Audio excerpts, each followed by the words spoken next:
एक बुजुर्ग नहर के किनारे जा रहे थे। इनको भूख भी लगी हुई थी, मगर फकीर बंदे थे, खर्च करने के लिए पास कुछ था नहीं।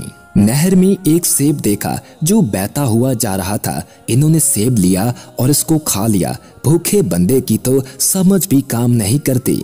खाने के बाद ख्याल गुजरा कि ये सेब तो मेरा नहीं था, ये तो किसी और का था। मैंने बगैर इजाजत खा लिया। मुझे उस बंदे से या तो मुआफी मांगनी है या कीमत अदा करनी है।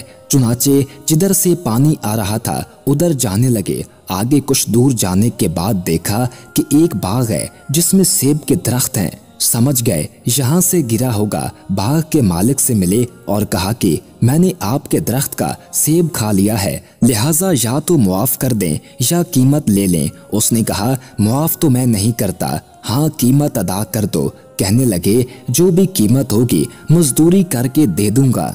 उसने कहा मेरी एक बेटी है, गूंगी है जुबान से, आंखों से अंधी है, कानों से बहरी है, पाँव से लूली लंगड़ी है, लिहाजा उसके साथ तुम निकाह करो और सारी जिंदगी उसकी खिदमत करो और उसको खुश रखो। ये कीमत देनी पड़ेगी।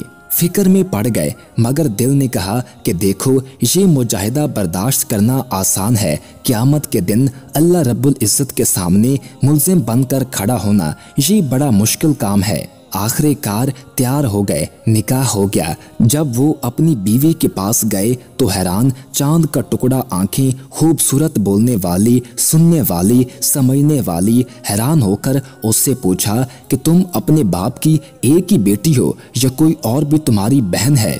उसने कहा मैं एक ही बेटी हूँ। खैर रात गुजर गई। अगले दिन ससुर से मुलाकात हुई। ससुर ने पूछा कि बताओ मेहमान को कैसा पाया? कहा आपने तो कुछ और ही बताया था, मगर वो तो ऐसी नहीं, वो बहुत दाना बीना, आपके बतलाए हुए हर ऐब से मबरा है। उन्होंने फरमाया हाँ ये मेरी बेटी ज़ाहिर हुस्न जमाल भी रखती थी और बातनी एतबार से भी हदीस की आलमा, कुरान की हाफजा है। मैं चाहता था इसके लिए कोई ऐसा खावन ढूंढूं कि जिसके दिल में अल्लाह का खौफ हो, क्योंकि जिसके दिल में खौफ खुदा न हो वो बीवी के हकूक सही अदा नहीं कर सकता। तो मैं चाहता था कि कोई ऐसा बंदा मिलता। जब तुमने एक सेब की वजह से मुआफ़ी मांगी तो मैंने कहा इसके दिल में खौफ खुदा है, इसलिए मैंने अपनी बेटी के लिए तुम्हें खावंद के तौर पर तजवीज़ किया। दोनों साथ रहने लगे। अल्लाह रब्बुल इज़्ज़त ने उन्हें बेटा दिया जिसका नाम उन्होंने नुमान रखा।